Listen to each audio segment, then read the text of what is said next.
Y'all be typing. Who typed the fastest? Eli typed the fastest in his class. Assistant principal called and left us a message. They like have him do tests or whatever. I think so. It was like, we just want to tell you Eli was the fastest typer in his class. And That's nice. I'm like, how you butt learn how to type? I ain't never seen him type nothing. That boy is a savant. Maybe. Yeah, but Miz is the fastest typer in the class. Sabbath peace. Sabbath peace. It's another opportunity for us to come together and hear and learn of the word of truth that's given to us by the Most High God. All honor goes to the Father through the Son, whose name is Yahuah. In him lies the only hope for salvation. We know that it is obtained by grace through faith, not of works, lest anyone should boast, and given freely as a gift to all who obey him. We understand that if you do not obey him, and it's made manifest or made obvious that you do not believe. In this state, you should expect no good thing from the Most High. However, anything that you do get, whether it be a gift of tongues, a gift of prophecy, or any supernatural experience that you may have, it can and it will be used against you in the day of judgment. With that said, peace to the saints that are in the room, to the saints that couldn't make it, to the saints watching on the camera, to the saints scattered around the world that we don't know about. But no peace to the wicked. The only thing we say to them is repent, that they might live. All right, so last week we talked about the trumpets. I got them on the screen already, right? So you remember we first started off talking about the seals, right? And we got through all 7 of the seals. Then we remember the 7th seal opened up the trumpets. Then he starts sounding off the trumpets. So the seals, remember, all types of stuff was falling on the ground at the end, right? Seal number 6, I think it was, right? Stuff was just falling out of the sky and onto the ground.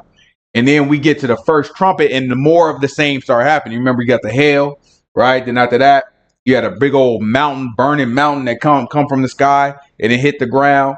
Then the third trumpet, wormwood, which was another star, right? Another object that fell from the sky, hit the waters, poisoned the waters. Then the sun and the moon got dark. Then you had another fallen star that opened up the bottomless pit. Then we talked about the bottomless pit because you remember the book of Eli and the book of Jubilees talked about the bottomless pit a little bit with us. So we went into that and kind of talked about the bottomless pit. And then book of Enoch. What did I say? Eli. Book of Eli? I'm thinking about the movie. We were just talking about it. Now the book of Enoch, right? And so the fallen star opened up the bottomless pit. Out of that bottomless pit came these creatures that looked like locusts, but they had faces like they had hair like men and faces like something else. You know what I'm saying? It's like all types of crazy creatures. Then you had these other creatures that came out after them, but they came out of the Euphrates River, right? And it was 200 million of these things, and they scouring the world. We also learned that our population dropped from 8 million to what? 8 billion. 8 billion to what? It was 8 billion to, what was it, 4? I think it was 8 billion to 4. That'd be half. Billion. Yeah, I think it did break out to half, right? Because it was 1/4, then I think 1/3 or something like that. All right, so I think we went from 8 to 4. You know what I'm saying? If I'm not mistaken.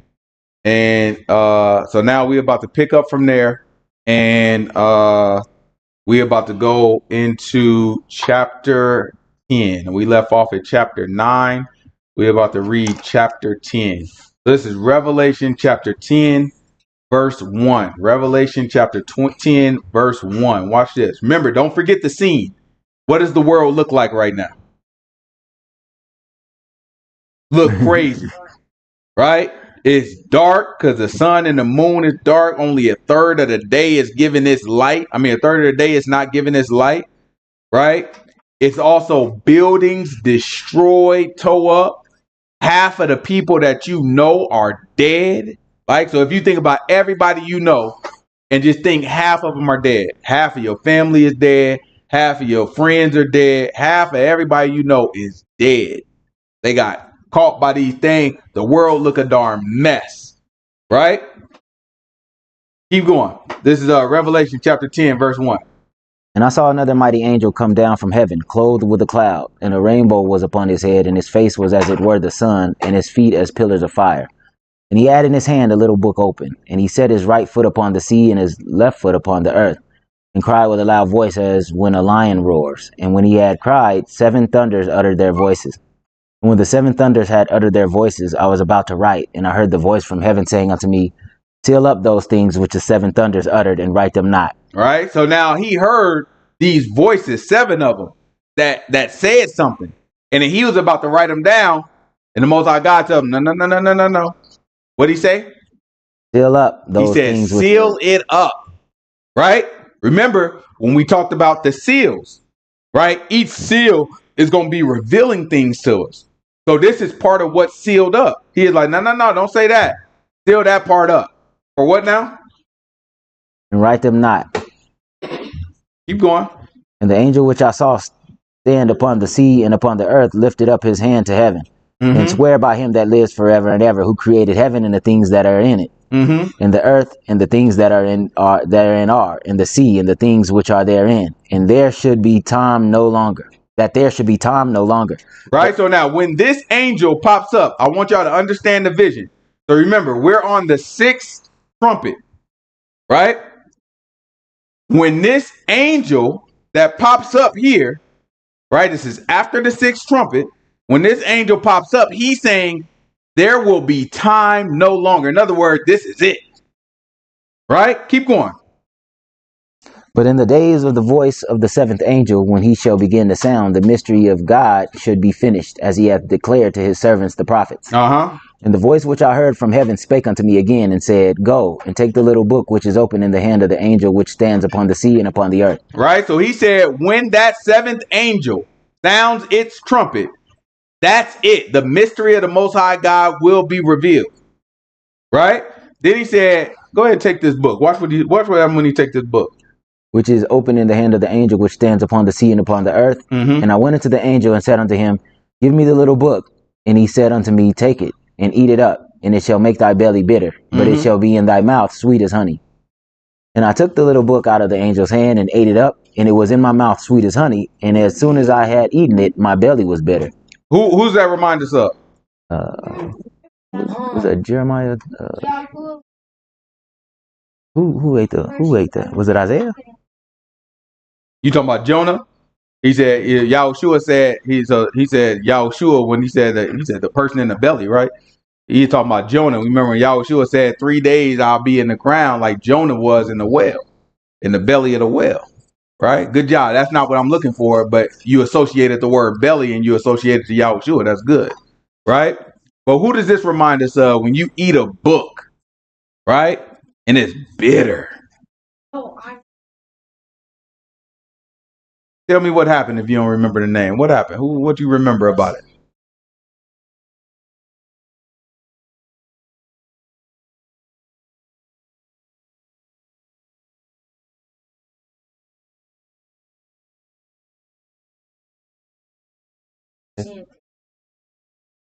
Is it on the couch?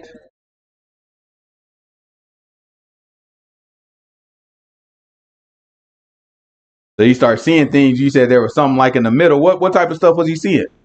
You might be on to something. Come on, quickly. We got a whole show to do. What you got, Zechariah?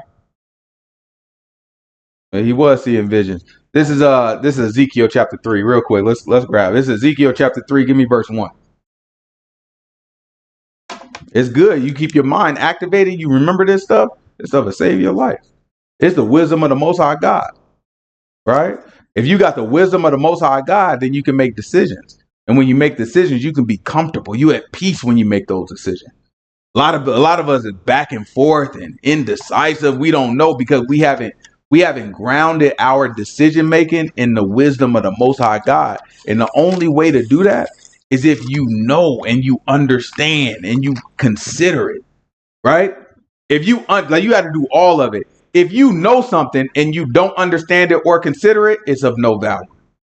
If you know and understand something, it's of value. But if you don't consider it, you're not going to use it. So you have to do all three. You got to know it. And then what you know, you have to understand it. And then when you understand it, you got to consider it. Right? And what does that mean to consider it? Yeah, like it's one thing to like in Bible study, I know it and I understand it. But in my real life, I don't think about it at all. When I'm walking around, I don't think of it. It don't come to my mind at all in my regular life. Now I'm not considering it. And that's God's problem with a lot of our people. He is like, Most High God is spending the whole time telling, had you considered this, you would have been okay. Right? So we got to also consider in our regular, everyday, mundane decision-making life, you got to find a way to say, what would the Most High God prefer me do in this situation? And don't just stop at that. Tie it to a scripture. Tie it to an example. Just like my son just associated the word belly. He said, okay, well, John is swallowing a book and it went into his belly. Yahuah said something about belly of a whale. You know what? Our fish. You know what I'm saying? Okay, you know what? Maybe those two are linked. That's the type of thing you have to do in your life. When you running with just look at it and say, what does that remind me about the word? And let me consider it. Let me think about it. Did David go through something like this? Did Esau have an example like this? Right? Did I look and I see did King Asa go through something like this? What about King Josiah? Whether it's good, it's bad, it's ugly, consider it and see what you can do with it. See what you can learn from it. See how you can use the wisdom of the Most High God in your life. Right? This is Ezekiel. This is Ezekiel chapter 3. Give me verse 1. This is Ezekiel chapter 3, verse 1.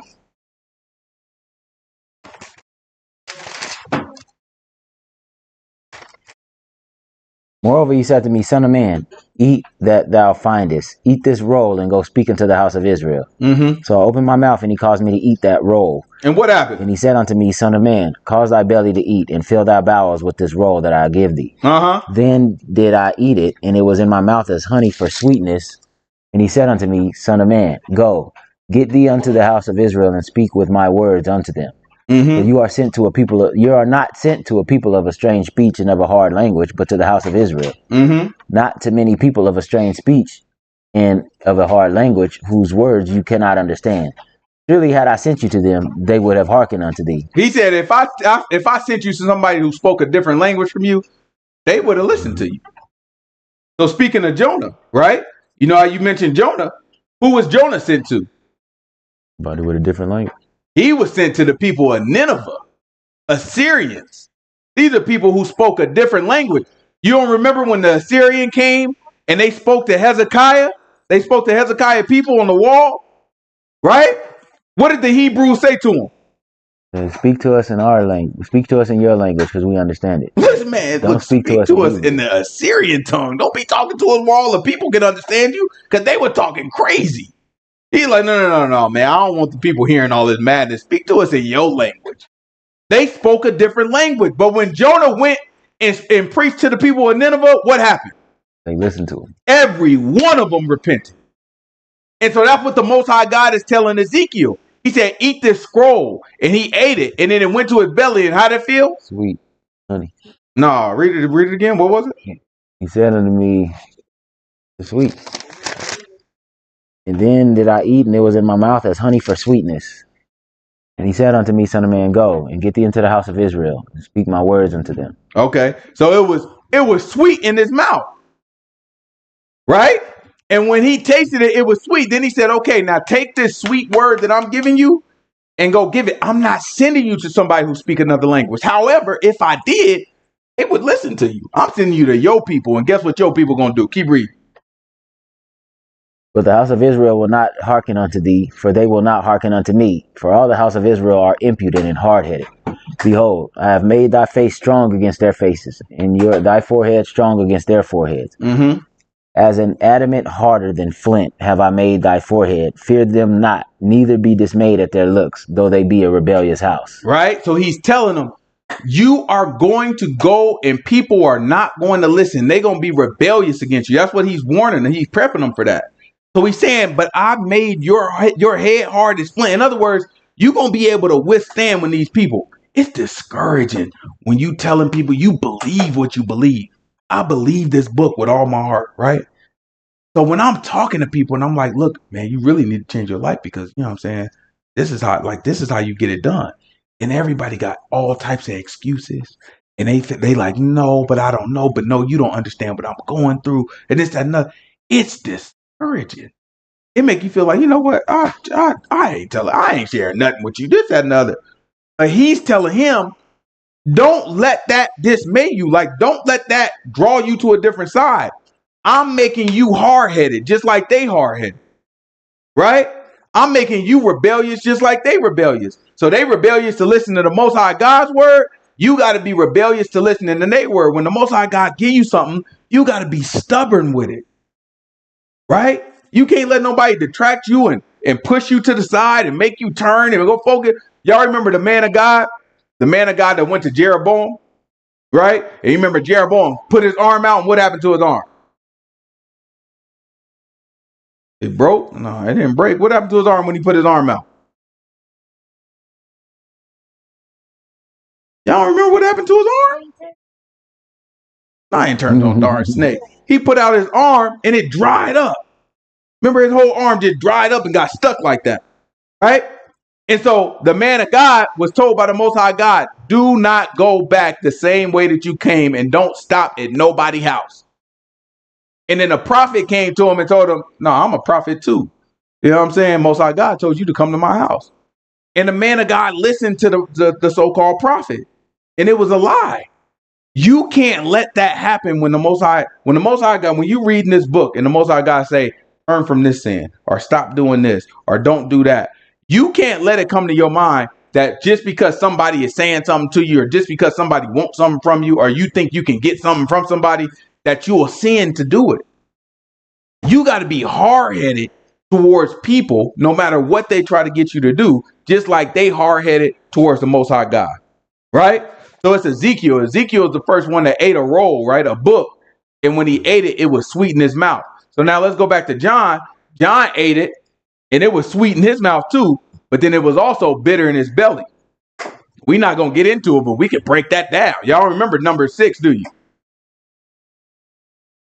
Yeah, Numbers chapter 6.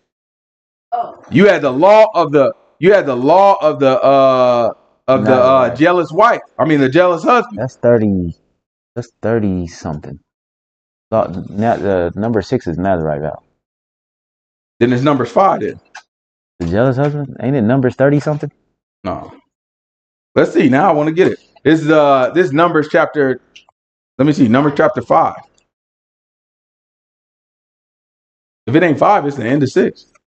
The jealous husband? I thought that was like in 30 something. Maybe I'm thinking of if you disannul a vow.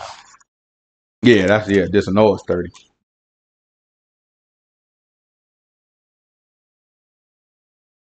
It's Numbers chapter 5. Give me about verse 20. What does that say?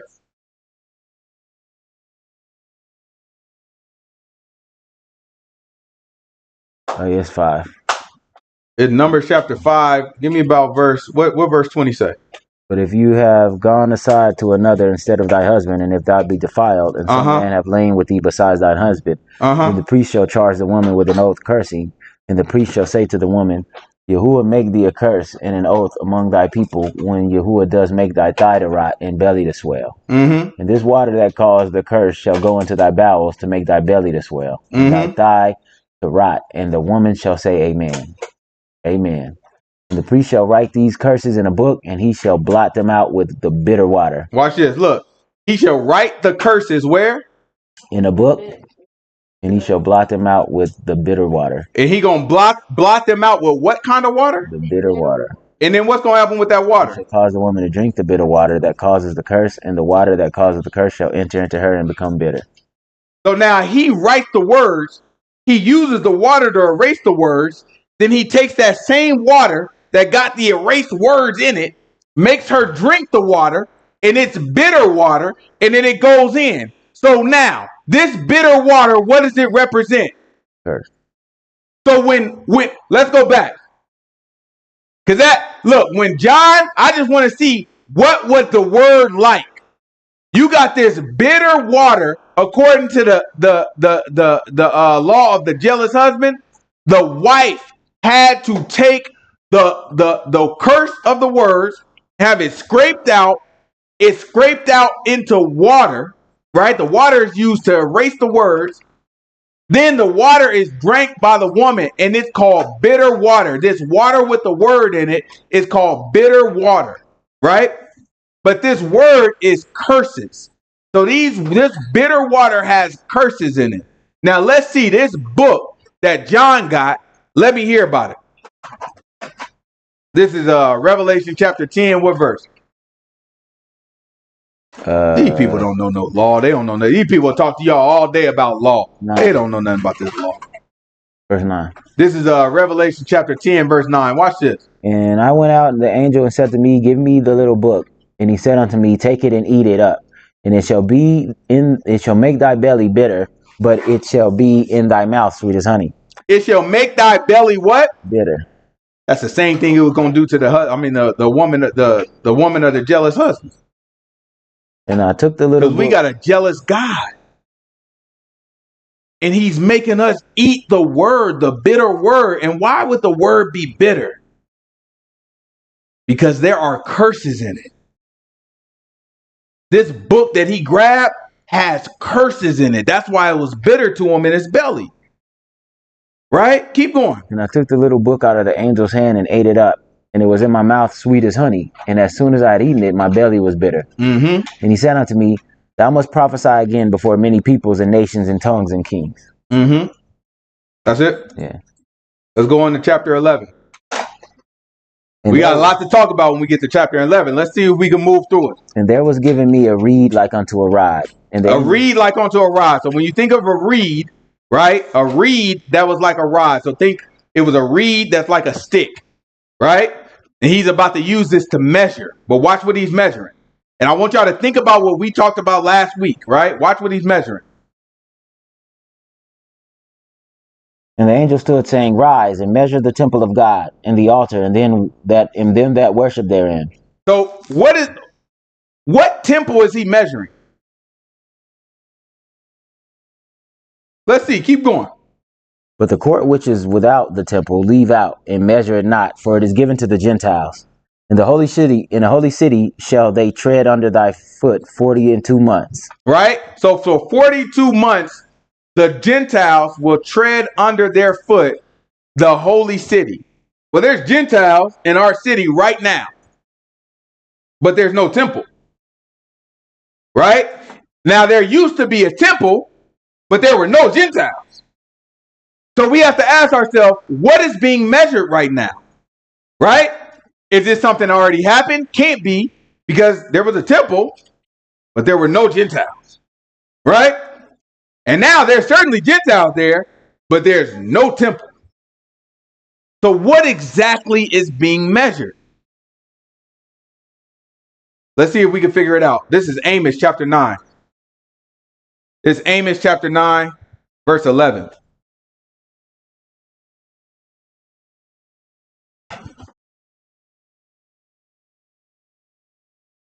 The sister said, New Jerusalem.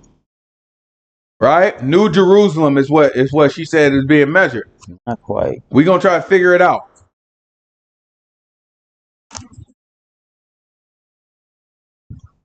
But it's good. We have to activate. Like we got to think through this stuff. A lot of times we read the book and we not critical enough to try to actually figure out what is it talking about. So we just read it. I tell people at work, when I'm training them to do problem solving, like, you know what I'm saying? We think of problem solving. It's like whenever you problem solve, you can't just go into it without formulating an opinion about the problem that you're trying to solve. You have to go into it like when you searching for something, make a hypothesis, come up with an expectation, because then you can kind of measure how off you are. It's like if I say, you know what, when I run this report, I'm going to expect to see 700 accounts, right, in amongst 300 customers. And I run the report and I see 700 customers and 700 accounts. That's against what I expected. So I'm like, I have to ask myself, why did I think that I would get less customers than what I actually got? Is that a problem with the report, or is it a problem with what I think I understand? And then you can start to problem solve and bridge that gap. Well, the Bible is very similar. When you believe, throw something out there, right? You read it. I don't know what that means, but this is what I think, and prove it or disprove it, right? But throw something out there and see what you can learn from it. Otherwise, you'll sit there and you won't have any opinion or anything, and it never really penetrates you. It never really gets inside of you, right? It's just words to a song for you. All right, keep going. This is Amos chapter 9, verse 11. In that day will I raise up the tabernacle of David that is fallen, and close up the breaches thereof, and I will raise up his ruins, and I will build it as in the days of old. Right? So now, this is a prophecy from the Most High God saying, in that day, talking about the day of Yahuah, right? In that day, right? Or not the day of Yahuah, but leading up to the day of Yahuah. He said, in that day, I will raise up the tabernacles of David, and I will build it like the days of old. Did he say build it like the 2025 version? Build it like the days of old. It's going to be the ancient time version. That's how I read it. Keep going. Watch this. That they may possess the remnant of Edom and all of the heathen, which are called by my name, says Yahuah. And he's going to possess all of what? The heathen. All of the heathen will be possessed by us. So now, maybe that makes sense why there's Gentiles that are trodden down our city. These are Gentiles that we will possess. They will be servants to us. Right? Israelites will have Gentile servants, much like ancient times. Keep going. We're going to talk a little bit more about that too. Behold, the days come, says Yahuah, that the plowman shall overtake the reaper, and the treader of grapes him that sows the seed. And the mountains shall drop sweet wine, and all the hills shall melt. And I will bring again the captivity of my people of Israel, and they shall build the waste cities and inhabit them, and they shall plant vineyards and drink the wine thereof. They shall also make gardens and eat the fruit of them. And I will plant them upon their land, and they shall no more be pulled up out of their land which I have given them, says Yahuah God. Right? So remember, last week or the week before last, we talked about how there were 144,000 Israelites that were named, 12,000 from each tribe. And we said, well, for us to know what tribe it is, somebody would have had to tell us. And we read the prophecy about the prophet that comes in the spirit of Elijah, that turns the heart of the fathers to the sons and the sons to the fathers. And we talked about how we believe that that is a prophecy telling us that we are going to learn what tribes we're from, right? As part of that, we also talked about how our people get brought into the wilderness. Well, after we get brought into the wilderness, we end up going into the land. And Yahuah is saying that he's going to give that land to us. It's going to be a great land. He said, what's going to be melting? The mountains. And what's before that? Oh. The mountains going to be melting, and what else?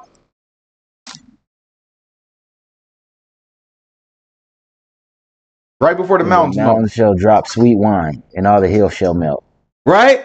So the mountains going to be dropping sweet wine. That means we're going to have grapes all over the place. So our land is going to flourish. Our land is going to be great. But remember, what does the world look like right now? Crazy. Everything toe up. Ain't no water, right? The water is scarce, right? The mountains fell into the water. You got the sun not shining. The grass burnt up. Everything is toe up in the world. However, when it comes to us, guess what? Our land look great. Most High God said he's going to make our land look great, and he's going to rebuild it like the old times. So guess who's going to want to come to our land? And why do you think the Gentiles are there?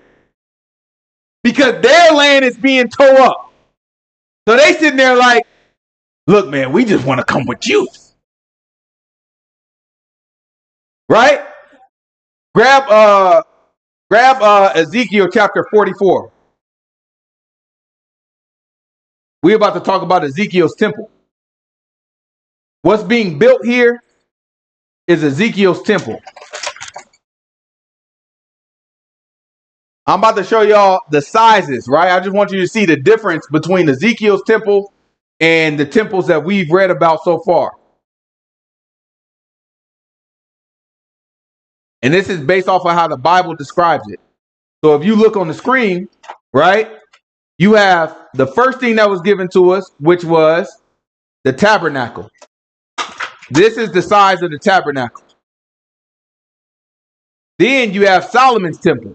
right? Almost twice the size of the tabernacle that was given to us, right? Now look at that Solomon's temple, which again, that was a huge upgrade, right? Look at Solomon's temple in comparison to Ezekiel's temple.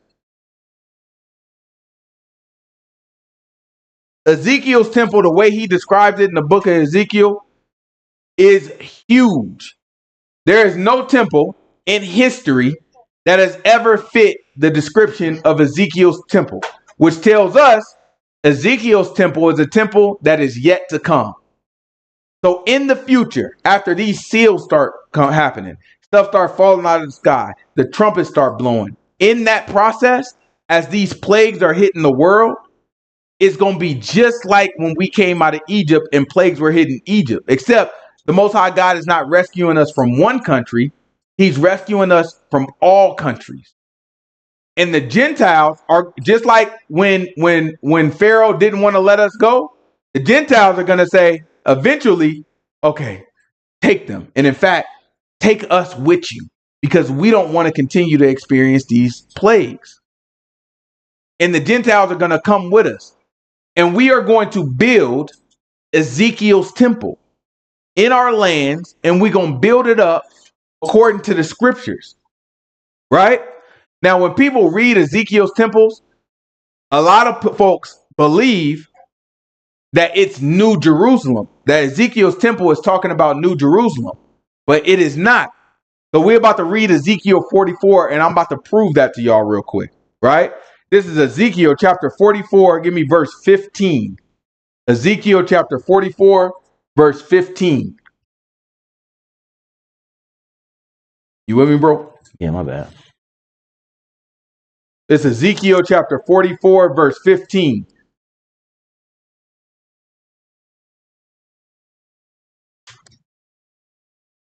But the priests, the Levites, the sons of Zadok that kept the charge of my sanctuary when the children of Israel went astray from me. Okay, so now you remember the sons of Zadok. Who were they? The priests.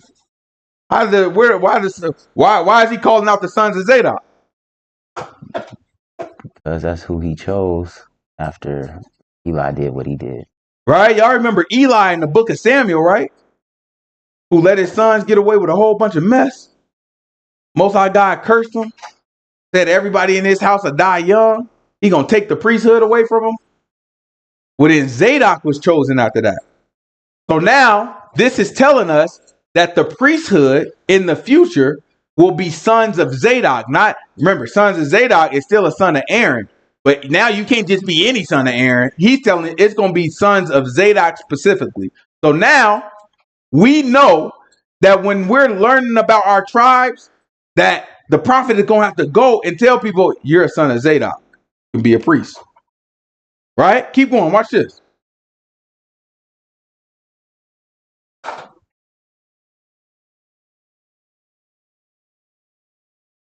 They shall come near to minister unto me, and they shall stand before me to offer unto me the fat and the blood, says Yahuah. They shall enter into my sanctuary, they shall come near to my table to minister unto me, and they shall keep my charge.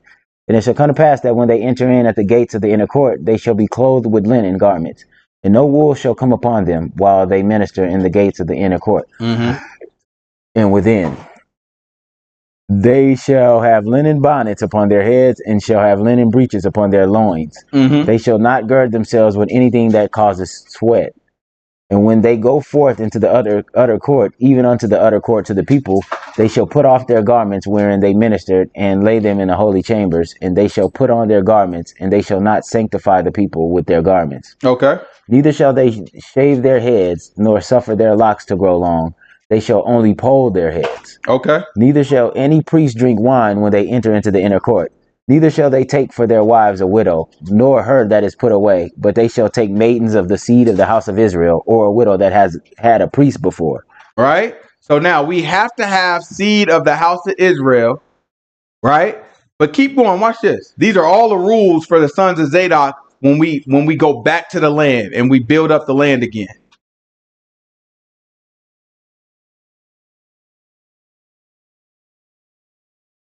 And they shall teach my people the difference between the holy and the profane, and cause them to discern between the unclean and the clean.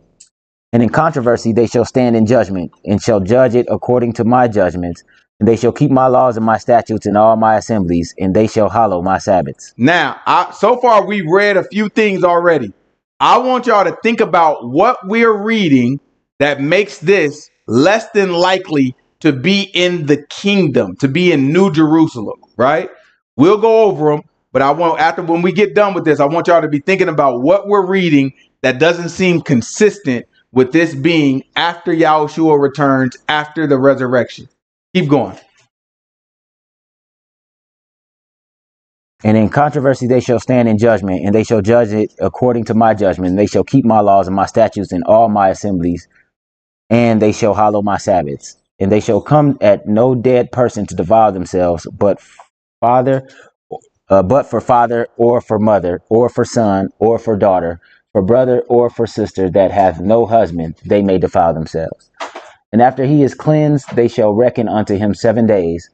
And in the day that he goes into the sanctuary unto the inner court to minister into the sanctuary, he shall offer his sin offering, says Yahuah God. He shall offer what? His sin offering, says Yahuah God. And who's offering the sin offering? The priest. So the priest is offering a sin offering. Keep going. And whose sin offering is he offering? For the people. Is it for the priest, I think. So he's offering his own sin offering, right? Keep going. Watch this.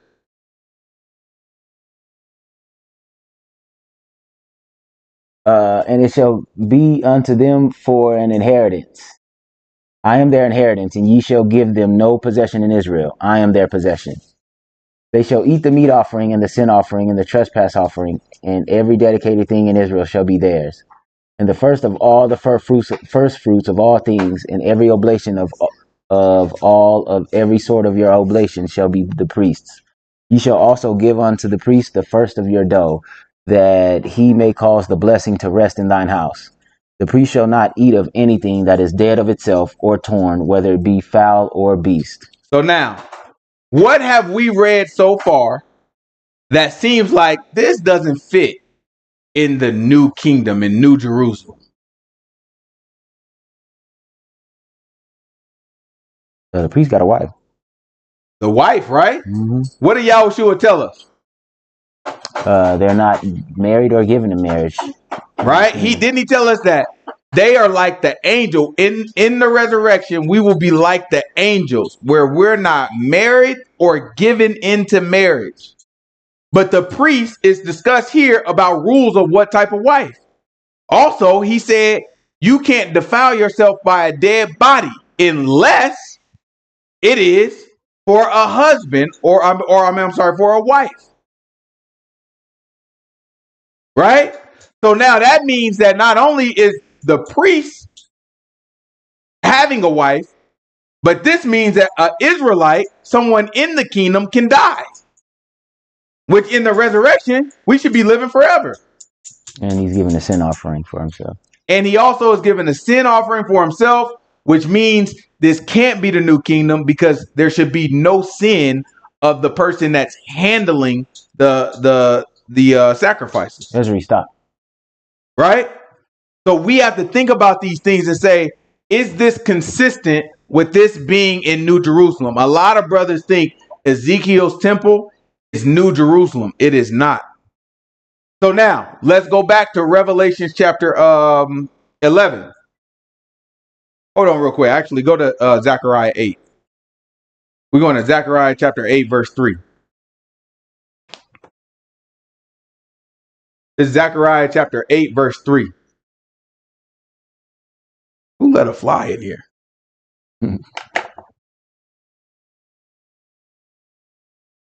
Probably one of them, huh? That's crazy, right, Eli? Thus says Yahuah. This is Zechariah chapter 8, verse 3. Watch what the book say. I am returned unto Zion, and will dwell in the midst of Jerusalem, and Jerusalem shall be called a city of truth, and the mountain of Yahuah of hosts, the holy mountain. Thus says Yahuah of hosts. There shall yet old men and old women dwell in the streets of Jerusalem. He said, there shall yet old what? Men and old women dwell in the streets of Jerusalem. And what else?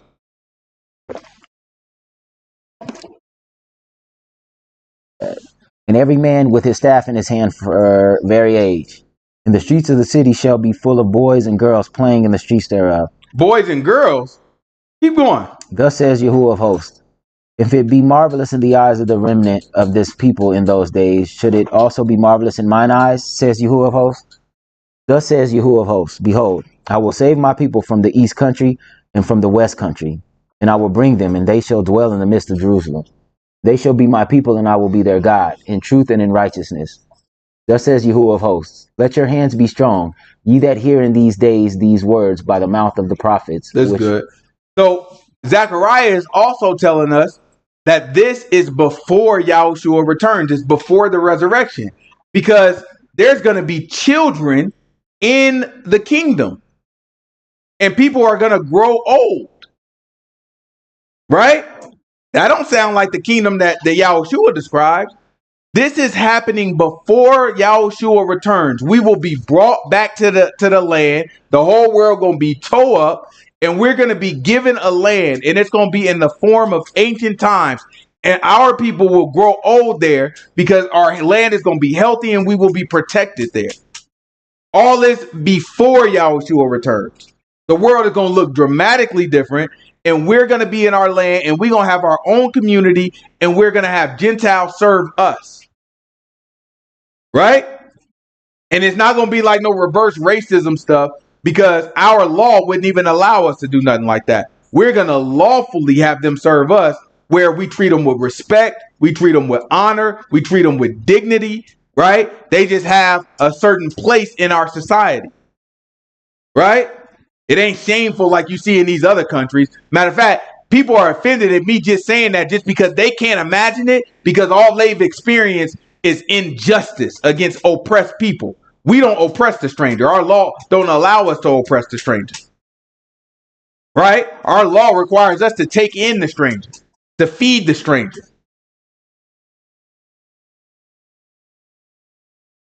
This is Malachi chapter 3, verse 2. Hey, stop. He just told you to stop. What are you going to do it again? Put it down. Put all those tools away, or y'all lose them. Hey, your brothers and sisters tell you to do something right, y'all got to do it. Because it's the right thing to do.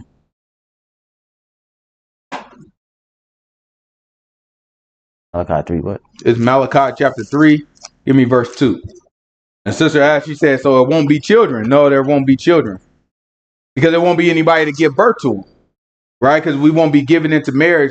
There won't be marriage, or nor will we be given into marriage. So it won't be anybody to give birth to children. We live forever, you know what I'm saying? So it won't be like an old man with a cane. Well, it might be, I don't know. But I don't imagine it to be an old man with a cane. But it definitely won't be children, because there won't be nobody to give birth to children. You know, whoever makes it to the kingdom will be remade like God said they'll be remade. Now, I don't know what that looks like. Yeah. Everybody be remade. But who may abide the day of his coming, and who shall stand when he appears? For he is like a refiner's fire, and like fuller's soap.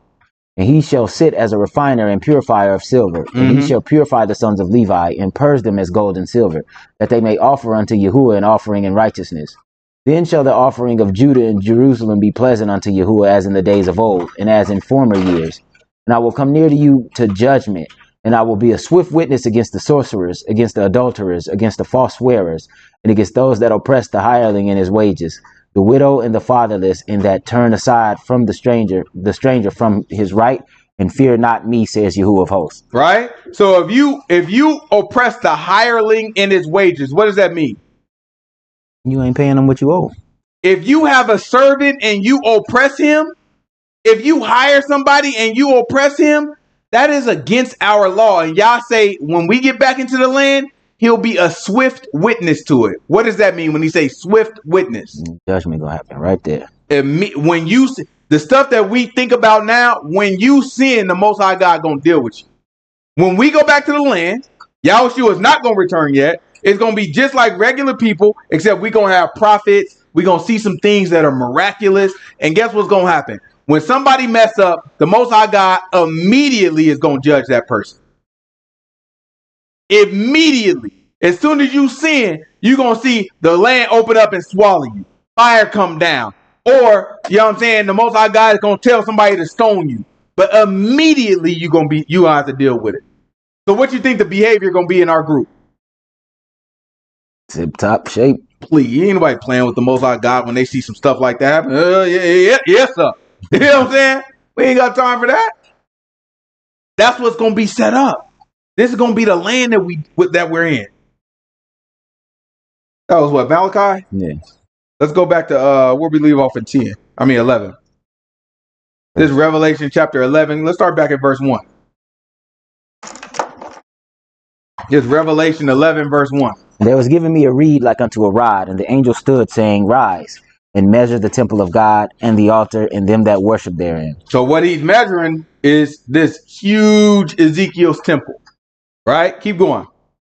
But the court which is without the temple leave out, and measure it not, for it is given unto the Gentiles, and the holy city shall they tread under foot 42 months. 42 months. Keep that in mind, right? That's going to come up a couple times. So 42 months.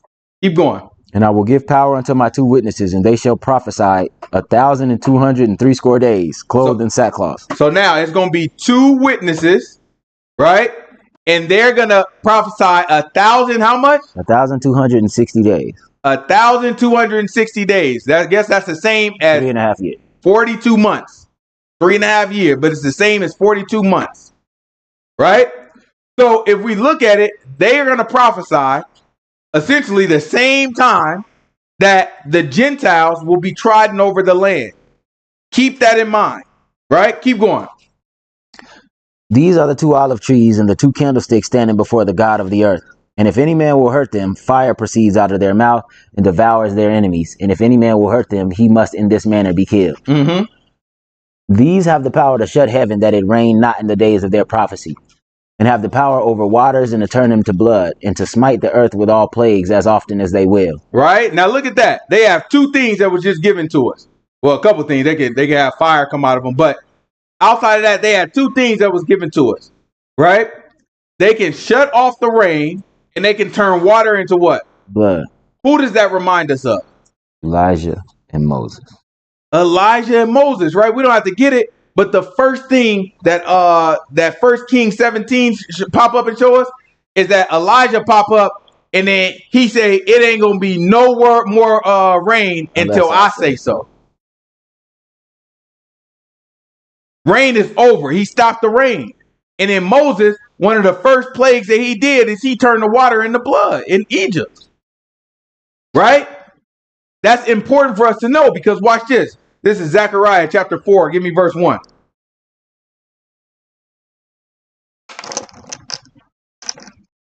Zechariah chapter 4, verse 1.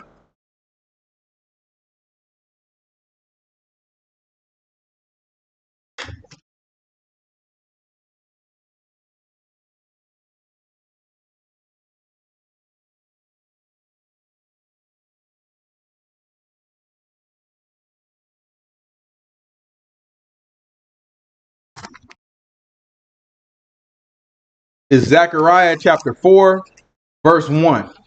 Watch what the book says. And the angel that talked with me came again and walked with me as a man that is waked out of his sleep. And he said unto me, What seest thou? And I said, I have looked, and behold, a candlestick of gold, of all of gold, with a bowl upon the top of it. What does the candlestick represent again? Who remembers? 2 witnesses. The candlestick represents the congregation. You remember from the key that we looked at the beginning of Revelations, it said there are seven candlesticks, and they represent the 7 congregations, right? So a candlestick represents a congregation. So this candlestick is a congregation. And what else happened? With a bowl upon the top of it, and his 7 lamps thereof, and 7 pipes to the 7 lamps which are upon the top thereof. Mm-hmm. And 2 olive trees by it, one upon the right side of the bowl, and the other upon the left side thereof. Right, so we had 2 olive trees, one on the right and one on the left. Keep going. So I answered and spake to the angel that talked with me, saying, What are these, my Lord? Then the angel that talked with me answered and said unto me, Knowest thou not what these be? And I said, No, my Lord. Mm-hmm. Then he answered and spake unto me, saying, This is the word of Yahuah unto Zerubbabel, saying, Not by might nor by power, but by my spirit, says Yahuah of hosts. Who art thou, O great mountain? Before Zerubbabel thou shalt become a plain, and he shall bring forth the headstone thereof with shoutings, crying, Grace, grace unto it. Moreover, the word of Yahuah came unto me, saying, The hands of Zerubbabel have laid the foundation of the house. His hand shall also finish it, and you shall know that Yahuah of hosts has sent me unto you. Right? A lot of people don't know what that's talking about. But you have Zerubbabel. Zerubbabel was the governor of our people when we got released back into our land. Pay attention to what's happening, right? When we were exiled into Babylon and King Cyrus made a decree to let us go back into the land, right? And then after King Cyrus, King Xerxes said, you know what? Hey, Nehemiah, go ahead and set it up after Ezra did, right? So Ezra set up the foundation a little bit after Zerubbabel. Zerubbabel laid the first stone. It was him who was leading our country when he laid the first stone. And then that led to the entire temple being built. And Zerubbabel, it's saying here, will lay the last, right?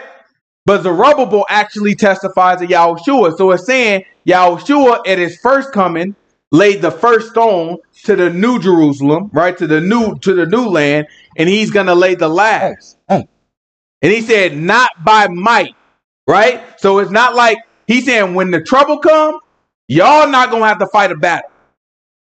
Yahushua is gonna fight the battle. Right? Keep going.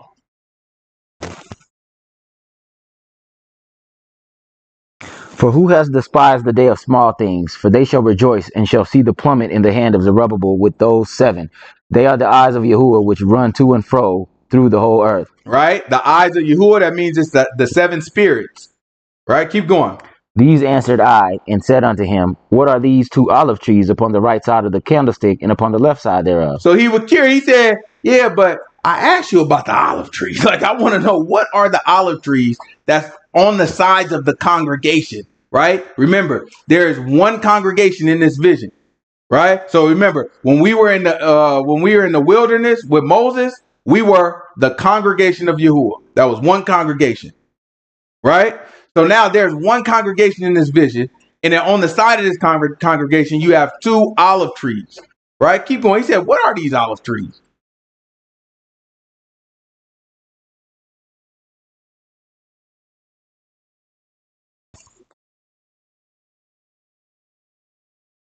Where are these 2 olive branches which through the 2 golden pipes empty the golden oil out of themselves?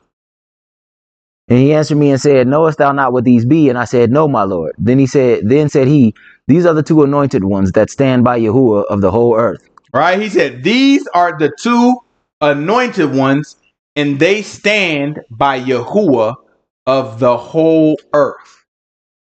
Give me Mark chapter 9 real quick. This is Mark chapter 9. Give me verse 1.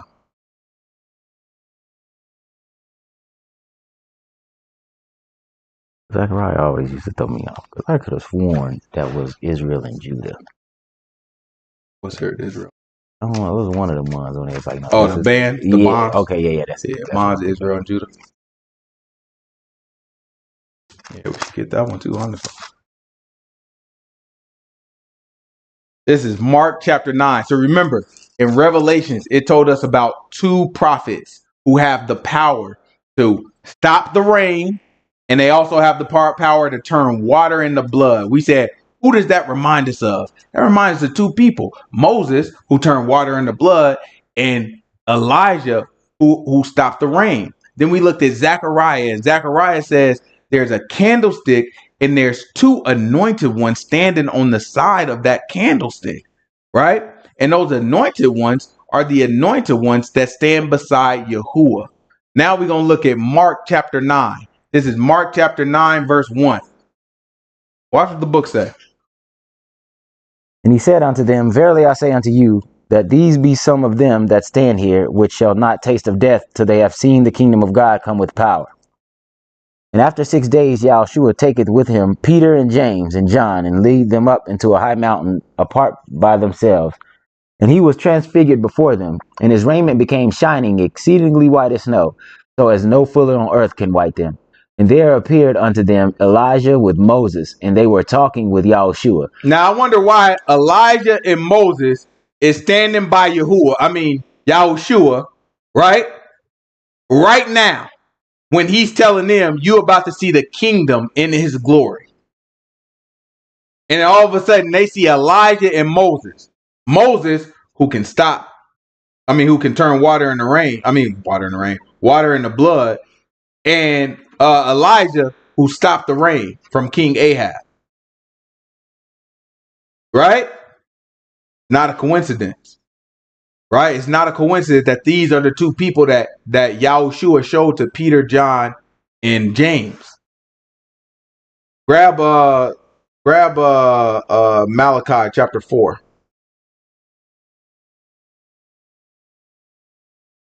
This is Malachi chapter 4, verse 4. I'm going to show you how these two same people is mentioned again. This is Malachi chapter 4, verse 4.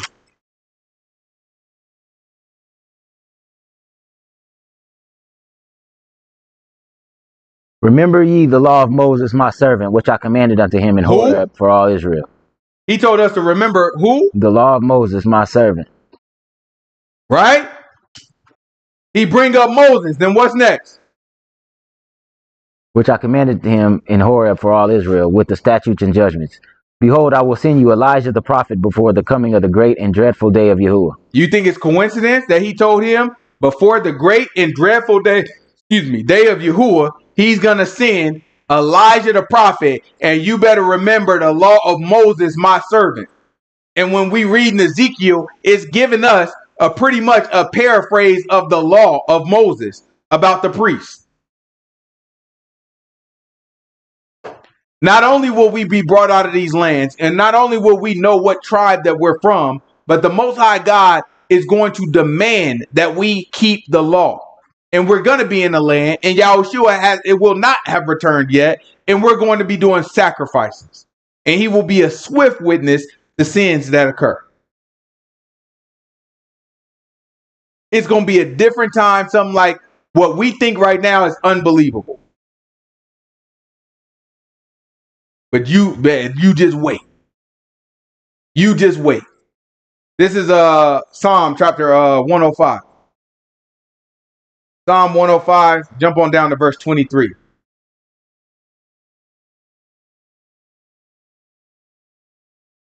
This is Psalm 105, verse 23.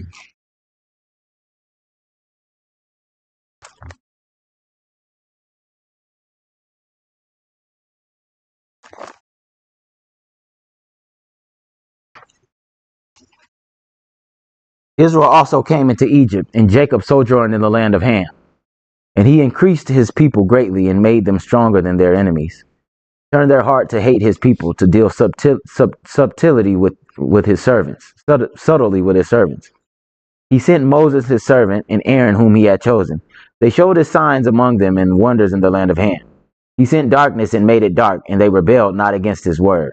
He turned their waters into blood. And he did what now? Turned their waters into blood and slew their fish. Who are we talking about? He's talking about Moses. Right? Let's jump back. This is Revelation chapter 11. These two prophets, right, that are prophesying for the equivalent of 42 months. I believe this to be Moses and Elijah that will make a public spectacle of all the world while all these plagues are hidden. And for 42 months, 3.5 years, they will be prophesying for this to go down. So I think all of this happens in 3.5 years. Not everything, right? Not all the plagues, not all that. But I think for them coming from the time that we actually get into the land, we're going to be there 3.5 years and making a public spectacle. And watch what happens now. These have the power to shut heaven that it rain not in the days of their prophecy, and have the power over waters to turn them to blood, and to smite the earth with all plagues as often as they will. Mm-hmm. And when they shall have finished their testimony, the beast that ascends out of the bottomless pit shall make war against them. Now hear that. The beast that ascends where? Out of the bottomless pit. So we know the beast comes after the bottomless pit. We know the bottomless pit comes after what? What happened to cause the bottomless pit to be exposed? Plagues. Wasn't it a star that came from the sky? So it was a star that came from the sky, an angel that came from the sky, hit the ground and opened the bottomless pit. The word said the angel had the key to the bottomless pit, but it fell from the sky. Right? So that was plague. I mean, which of the trumpets was that? 5. That was the 5th trumpet. Right? So we know that the beast that's described in Revelations comes after the 5th trumpet, because this beast is told to us right now to come from the bottomless pit. Right? Now, a beast we understand to be like a system or an empire. So this system and empire is actually going to come from the bottomless pit. We're going to learn more about this beast later, but I want y'all to understand sequence, because a lot of people look like, oh my goodness, the world could end in any moment. And it can. But there are many things that have to happen first. Hold we got real quick. Grab first Thessalonians chapter 5. And then we're going to come back to where were we at? Revelations 11, verse 8. All right, we're going to come back to Revelations 11:8. 11:7. 11:7. But now let's go to 1 Thessalonians chapter 5. Give me verse 1. Because I don't want y'all to feel like I'm telling y'all something different than what we've been told in this book. Right? The world can't end at any time. That is true. But there is a lot of stuff that got to happen. There's a lot of stuff written in this book. I don't want y'all to get into a mind frame that these things don't happen and the world is going to end. That's not how it works. Now, it could be that all this stuff happens in one day and then the world ends. That's fine. It could be that some of this stuff happened and we don't notice it. That's fine too. But let me tell you, there's some things that everybody got to notice. When stuff starts falling out of the sky, I don't think that's just going to happen in a small corner. Right? When half of the population of the world is reduced, I don't think that's going to be something that's going to happen under our nose. Right? This is 1 Corinthians chapter 5, verse 1. First Thessalonians chapter 5, verse 1. But of the times and the seasons, brethren, you have no need that I write unto you. For you yourselves know perfectly that the day of Yahuah so comes as a thief in the night. For when they now he's telling you, it is going to come like a thief in the night. He's telling you that. It is going to come when you don't expect it. But watch this. For when they shall say peace and safety, then sudden destruction comes upon them, as travail upon a woman with child, and they shall not escape. But ye, brethren, are not in darkness, that day should overtake you as a thief. Right? He said, however, it's not going to overtake you as a thief because you're not in darkness. Look, it is going to come like a thief in the night. It's going to come when you don't expect it. But he said, it's not going to be that way for you because you're not in darkness. Let's hear what he said. You are the children of the light and the children of the day. We are not of the night nor of darkness. Therefore, let us not sleep as do others, but let us watch and be sober. For they that sleep, sleep in the night, and they that be drunken are drunken in the night. But let us who are of the day be sober, putting on the breastplate of faith and love, and for a helmet the hope of salvation. For God has not appointed us to wrath, but to obtain salvation by our Lord Yahuah. Now watch this. Who died for us, that whether we wake or sleep, we should live together with him. Wherefore comfort yourselves together and edify one another, even also ye do. And we beseech you, brethren, to know them which labor among you and are over you in the Lord, and admonish you, and to esteem them very highly in love for their work's sake, and be at peace among yourselves. He said, and be at peace among yourselves. Watch this. Now we exhort you, brethren, warn them that are unruly, comfort the feeble-minded, support the weak, be patient toward all men. See that none render evil for evil unto any man, but ever follow that which is good, but among yourselves and to all men. Rejoice evermore, pray without ceasing, in everything. What I'm looking for. You looking for 4? Is it 4? Yeah. Let me see what 4 said. The last trumpet? No, not the last trumpet. I'm looking for when he say, you know what I'm saying, the end of the world. Basically, he said the end of the world can't come unless the man of sin come. That's in 2 Thessalonians. That's 2 Thessalonians. What is it, 3? So. Let me see. 2 Thessalonians 2. Let me see what 2 Thessalonians chapter 2 say. All right. But that was good too, because he tell you, right, it's not going to come to us, right, as a thief in the night. If we are of the light, which means we understand the scriptures, we understand the word. If we understand the word, it will not come to us as a thief in the night. It's not going to be unexpected for us. We going to be watching it play out like, oh yeah, that is what the scriptures say.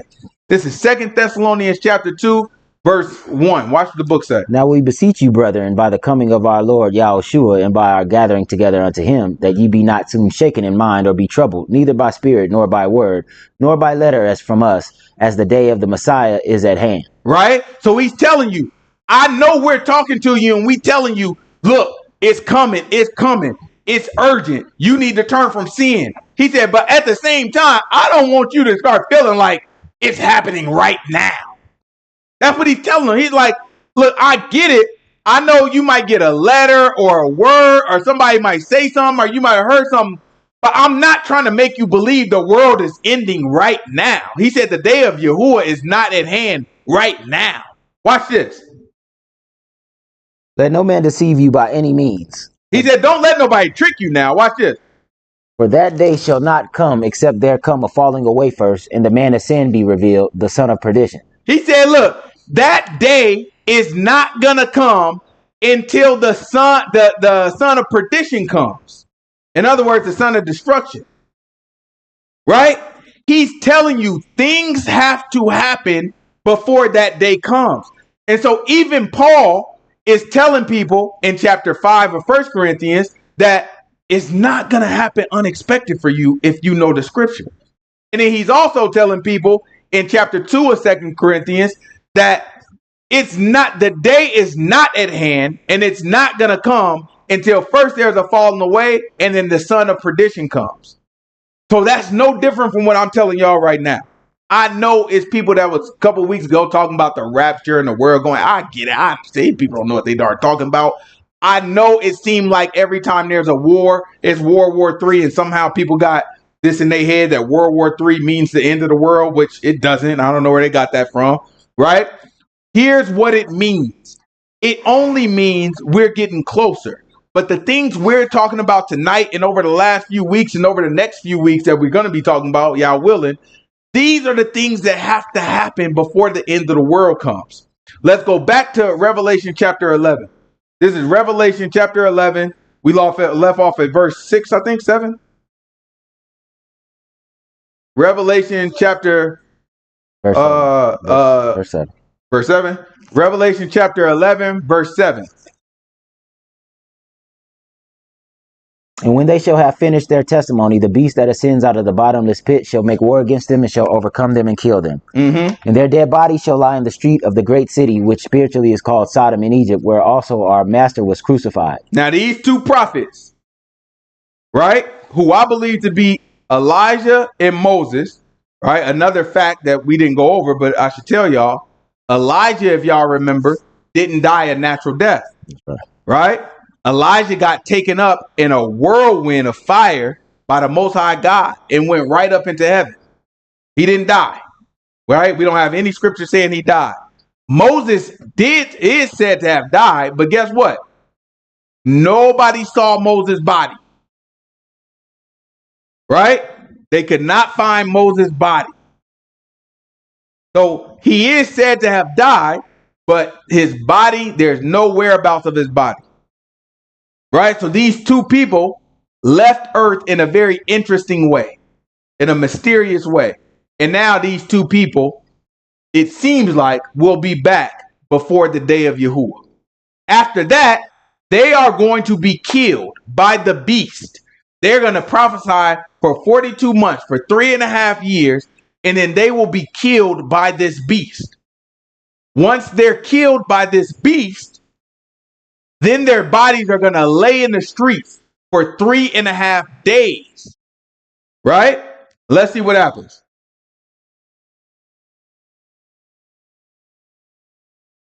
And they of the people and kindreds and tongues and nations shall see their dead bodies 3 days and a half, and shall not suffer their dead bodies to be put in graves.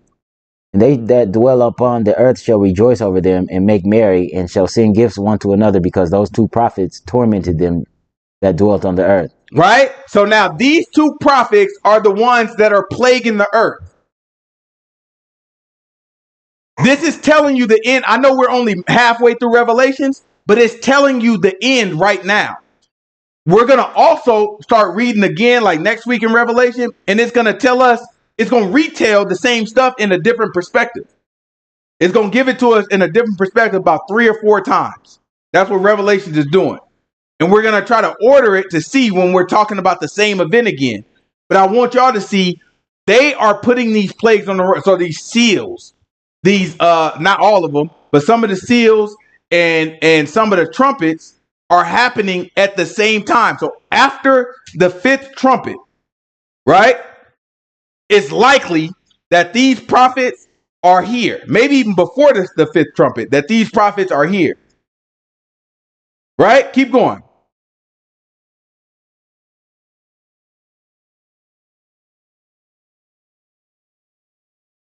And after 3 days and a half, the spirit of life from God entered into them, and they stood upon their feet, and great fear fell upon them which saw them. And they heard a great voice from heaven saying unto them, Come up here. And they ascended up to heaven in a cloud, and their enemies beheld them. And the same hour was there a great earthquake, and the 10th part of the city fell, and in the earthquake were slain of men 7,000, and the remnant were affrighted, and gave glory to the God of heaven. The second woe is past, and behold, the third woe comes quickly. Mm-hmm. The 7th angel sounded, and there were great voices in heaven, saying, The kingdoms of the world, 15. Okay. The kingdoms of this world are become the kingdom of our master and of his the kingdoms of our Lord and of his Messiah, and he shall reign forever and ever. And the 24 elders which sat before God on their seats fell upon their faces and worshiped God, saying, We give thee thanks, O Lord God Almighty, which are and was and are to come, because thou hast taken to thee thy great power and hast reigned. And the nations were angry, and thy wrath is come, and the time of the dead, that they should be judged, and that thou should give reward unto thy servants the prophets, and to the saints, and them that fear thy name, small and great, and shouldest destroy them which destroy the earth.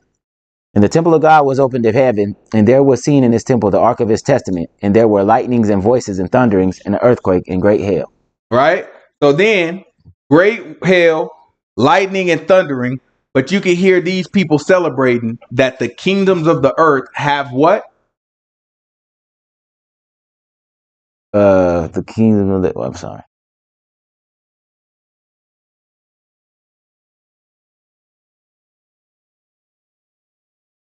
And the nations were angry, and the wrath is come, and the time of the dead, that they should be judged, and that thou should give reward unto thy servants the prophets, and to the saints and them that fear thy name, small and great, and should destroy them which destroy the earth. And the temple of God were open in heaven, and there was seen in the temple the ark of his testimony, and there were lightnings and voices and thunderings, and the earthquake and great hail. No, go back before that. Oh, my bad.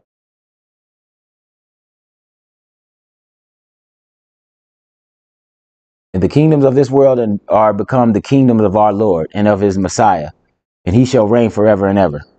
So they're saying this has happened. This last trumpet, right? The 7th trumpet blew, and then they're saying, all right, it's over. Now, it's not giving us the details right now, but at this moment, it's over. So the 2 prophets die. They lay in the streets for 3.5 days. Then they are resurrected and they go up. The 7th trumpet then blows, and they're saying it's over. What is that 7th trumpet, right? This is Matthew chapter 24. Give me verse 19. Matthew chapter 24, verse 19. After that, we're going to get 1 Corinthians chapter 15.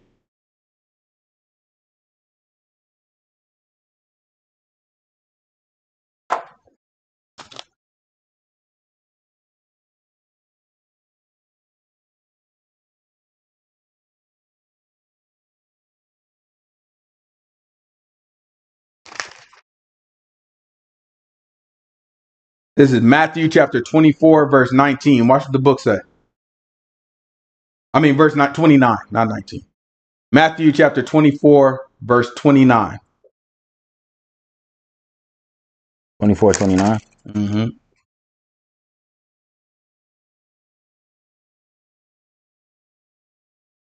Immediately after the tribulation of those days shall the sun be darkened, and the moon shall not give her light, and the stars shall fall from heaven, and the powers of the heavens shall be shaken. And then shall appear the sign of the Son of Man in heaven, and then shall all the tribes of the earth mourn, and they shall see the Son of Man coming in the clouds of heaven with power and great glory. And he shall send his angels with a great sound of a trumpet, and they shall gather together his elect from the four winds, from one end of heaven to the other. Now learn the parable of the fig tree. When his branch is yet tender and putteth forth leaves, ye know that summer is near. All right. So he's telling you that that trumpet blows, the archangel blows the trumpet, right? And when that happens, gathers all the people. That is the last trumpet, the seventh trumpet. This is 1 Corinthians chapter 15. 1 Corinthians chapter 15, verse, what verse I want? 51? 1 Corinthians 15. 1 Corinthians chapter 15, verse 51.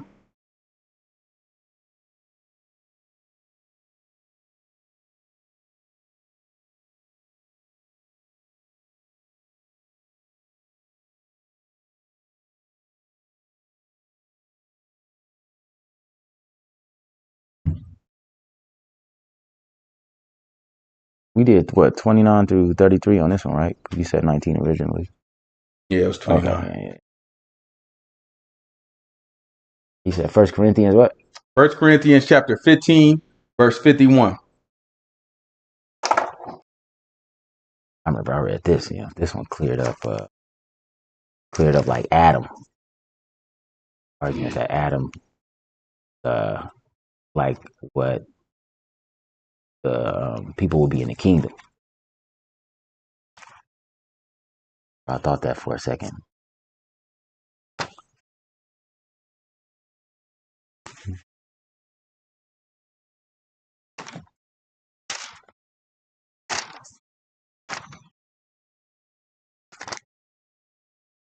Behold, I show you a mystery.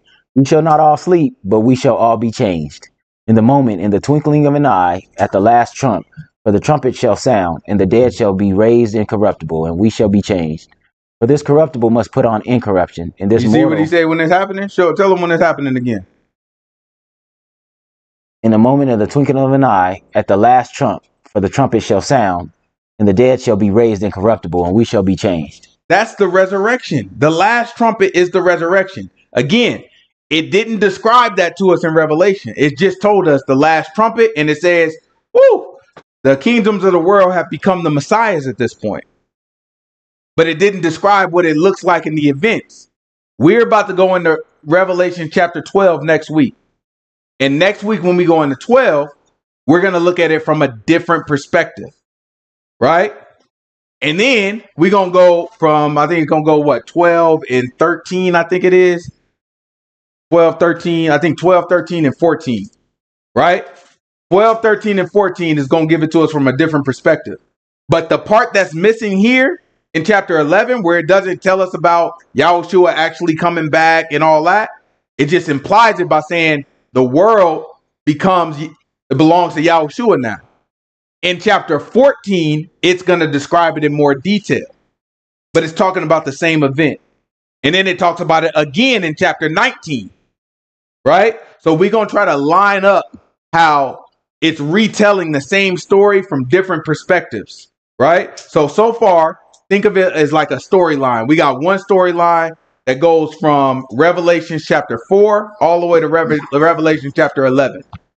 Then we're going to start the next storyline, which is covering some of the same stuff from Revelation 12 to Revelation 14, right?